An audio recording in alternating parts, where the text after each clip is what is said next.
करने वाले हैं शगुन वाला ऐसे, दैट इज ऐसे 501। ठीक है, इस ऐसे का नाम क्या है? वही जो ऐसे 500 का था, audit evidence. SP for SI, that is specific consideration for selected item. अब ये सिलेक्टेड आइटम कौन है सर? 3 सिलेक्टेड आइटम है, एक है इन्वेंट्री, एक है लिटिगेशन एंड क्लेम्स, और तीसरा हमारा आइटम कौन सा था?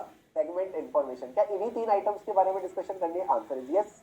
सबसे पहले डिस्कस करेंगे सर इन्वेंट्री के बारे में। इन्वेंट्री की हमको 2 चीजें चेक करनी है। क्या क्या इन्वेंट्री एक्चुअल में एग्जिस्ट करती है, और अगर एग्जिस्ट करती है तो उसकी कंडीशन क्या है? यानी अगर आलू टमाटर रखे हैं तो ठीक है, एक्चुअल में फ्रेश भी तो होने चाहिए, तभी तो उसकी मार्केट में वैल्यू होगी। तो एग्जिस्टेंस के साथ साथ कंडीशन चेक करना भी जरूरी है, और ये आप घर बैठे चेक नहीं कर सकते। ये कोई केबीसी का घर बैठे जीतो जैकपॉट नहीं है, इसके लिए आपको फिजिकल वेरिफिकेशन के लिए जाना पड़ेगा। तो you need to do physical verification of the inventory whenever it is material. Sir अगर ये मटेरियल नहीं है तो क्या फिजिकल वेरिफिकेशन करने की जरूरत नहीं है? आंसर इज नो, फिर फिजिकल वेरिफिकेशन करने की जरूरत नहीं है। बट अगर मटेरियल है तो फिजिकल वेरिफिकेशन करनी पड़ेगी, unless it is impracticable. Unless it is impracticable आपने जाना ही जाना पड़ेगा। सर वहां पे जाके क्या करें? जो भी एंटिटी के इन्वेंट्री काउंट्स के प्रोसीजर्स हैं उनको इवेल्युएट करो, उसके बाद ऑब्जर्व करो कि सब लोग इन्वेंट्री काउंट ठीक से कर रहे हैं कि नहीं। फिर जब आप ऑब्जर्व कर रहे होगे आपको डांट पड़ेगी कि भाई कब तक ऑब्जर्व करोगे, जाके थोड़ी इन्वेंट्री तुम भी इंस्पेक्ट करो, थोड़े टेस्ट काउंट तुम भी करो। तो inspect the inventory, perform the test count, जब सारी चीजें आखिरी में हो जाए, मेक श्योर कि जो इन्वेंट्री के फाइनल रिकॉर्ड्स हैं वो रिफ्लेक्ट करते हैं एक्चुअल इन्वेंट्री रिजल्ट। जो एक्चुअल में इन्वेंट्री रिजल्ट्स निकल के आए, जो एक्चुअल में इन्वेंट्री रिजल्ट्स निकल के आए, they have been accurately reflected in the final inventory records. Sir क्या जो वो कर रहे हो? Next point sir, what are the matters that you need to consider while planning. अभी हम प्लान कर रहे हैं कि आपको इन्वेंट्री काउंट में जाना है, तो जब हम गोली को भेजते हैं तो गोली को कहां जाना है सर? गोली को गोवा जाना है। गोवा मतलब location, so L for location, location of the inventory and materiality. साथ साथ आपने देखनी नेचर। सर नेचर किसकी? Nature of the inventory, nature of the internal control. उसके बाद हम क्या देखते थे सर? उसके बाद हम देखते थे पी फॉर प्रोसीजर्स। सबसे पहले आप देखो क्या इन्वेंट्री काउंट प्रोसीजर्स है, क्या इन्वेंट्री काउंट इंस्ट्रक्शन है।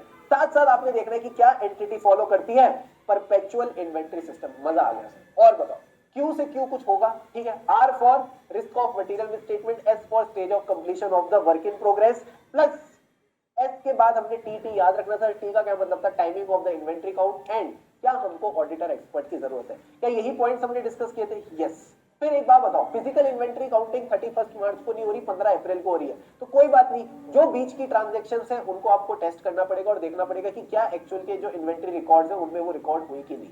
देन अगर ऑडिटर दूसरे दिन पे आ रहा है तो क्या वो आ सकता है? Yes, he can attend the inventory count on alternate date, but कोई दिक्कत की बात नहीं है, जो इंटरवीनिंग ट्रांजैक्शंस है उनको टेस्ट करके चलेगा। सर अगर ये इम्प्रैक्टिकेबल है, इम्प्रैक्टिकेबल का क्या मतलब है? इम्प्रैक्टिकेबल का मतलब है जो इन्वेंट्री की नेचर एंड लोकेशन है वो इस तरह से है that it poses a threat to the safety of auditor. तो फिर इस केस में he needs to perform alternate audit procedure. Alternate audit procedure का मतलब है प्रायर परचेजेस सब्सिक्वेंट सेल। अगर वो ये भी नहीं कर सकता, he need to modify the opinion as per SA 705।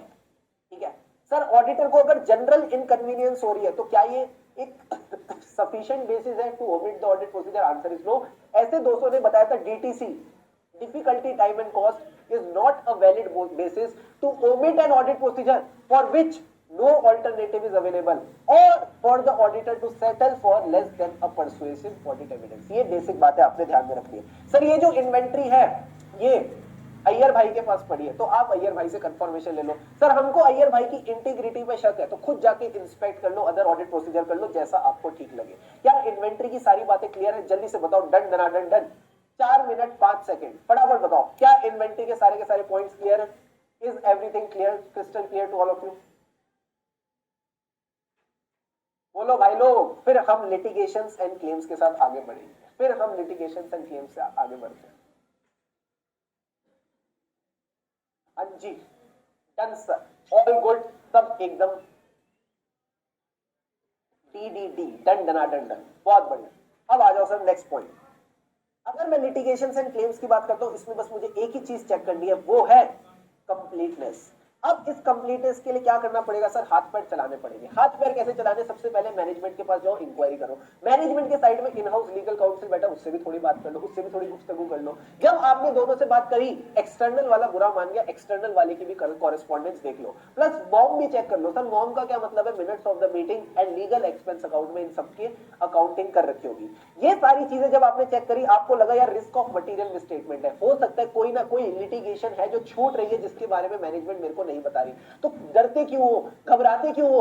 आप एक्सटर्नल लीगल काउंसिल से डायरेक्ट कंफर्मेशन ले लो। बट मैनेजमेंट लेने नहीं दे रही, वो बंदा जवाब नहीं दे रहा, तो सर ऑल्टरनेट ऑडिट प्रोसीजर कर लो। ऑल्टरनेट ऑडिट प्रोसीजर से भी sufficient and appropriate audit evidence नहीं मिल रहा, तो फिर घबराते क्यों हो? ऐसे 705 के हिसाब से अपना ओपिनियन मॉडिफाई कर दो। क्या ये बेसिक बात क्लियर है? हाँ।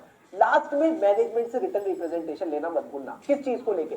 जितनी लिटिगेशन एंड क्लेम्स थी उसने ऑडिटर को डिस्क्लोज कर दिया, प्लस लिटिगेशन हर क्लेम का जो भी इंपैक्ट है उसको अकाउंट फॉर किया है, उसको डिस्क्लोज किया है फाइनेंशियल स्टेटमेंट्स में। क्या ये बात क्लियर है? Answer is yes. Last point में डिस्कस हुआ सेगमेंट इंफॉर्मेशन। सेगमेंट इंफॉर्मेशन में हमने रिलायंस की रिपोर्ट भी देखी, हमको पता चल गया कि क्या क्या सेगमेंट होते हैं। इसमें एज एन ऑडिटर आपने बस एक चीज पे देखना है कि सारी प्रेजेंटेशन और डिस्क्लोजर सही होनी चाहिए, क्योंकि उन अमाउंट्स को आप ऑडिट तो ऐसे 500 में करते ही करते हो। मेन चीज जो 501 में आपने देखनी है वो यही है, प्रेजेंटेशन एंड डिस्क्लोजर। तो पहले देखो मैनेजमेंट के क्या तौर तरीके हैं। सर तौर तरीके मतलब understand the methods used by the management. Sir वो मेथड्स कब कामयाब होंगे? when they will give the disclosure, when they will result in a disclosure which is acceptable as per the FRM। अब इसको अगर आपको लगता है इन मेथड्स को टेस्ट भी कर सकते हो। सर कैसे टेस्ट करें? Use analytical procedure. क्या ये पॉइंट क्लियर है? हाँ सर। अब एक बात बताओ, जब हम मैनेजमेंट के मेथड्स की अंडरस्टैंडिंग ले रहे हैं तो क्या क्या चीजें चेक करेंगे? सबसे पहले देखो sales, transfers, inter segment revenue, जो भी इंटर सेगमेंट ट्रांजैक्शन है उनको एलिमिनेट करो। रेवेन्यू के बाद आया ऑपरेटिंग प्रॉफिट। आप इनके मार्जिन्स देखो, आप इनके ऑपरेटिंग प्रॉफिट देखो और उसको बजट से कंपेयर करो। जिसने सबसे अच्छा परफॉर्म किया उसको हम एलोकेट करेंगे एसेट्स, और एंटिटी की लगेगी cost. Allocation of assets and cost. And last point is compare with the prior period for consistency. अगर इनकंसिस्टेंसी है तो क्या? जल्दी से बताओ, अगर इनकंसिस्टेंसी है तो क्या करें?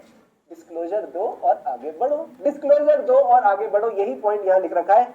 इनकंसिस्टेंसी चेक कर लेना, कंसिस्टेंसी चेक कर लेना with the prior period. And अगर कल को इनकंसिस्टेंसी है तो फिर घबराने की जरूरत नहीं है, आपने यहां पे सिर्फ डिस्क्लोजर देके आगे बढ़ना है। 7 मिनट 22 सेकंड में हमारी ये रिवीजन वीडियो भी एकदम बढ़िया तरीके से खत्म होती है। यूं ही खुशी खुशी मन लगा के पढ़ते रहे, क्योंकि खुशी से पढ़ेंगे तभी आगे बढ़ेंगे। डू लाइक द वीडियो अगर आपको अच्छी लगी हो, and yeah stay subscribe to the channel for more such videos.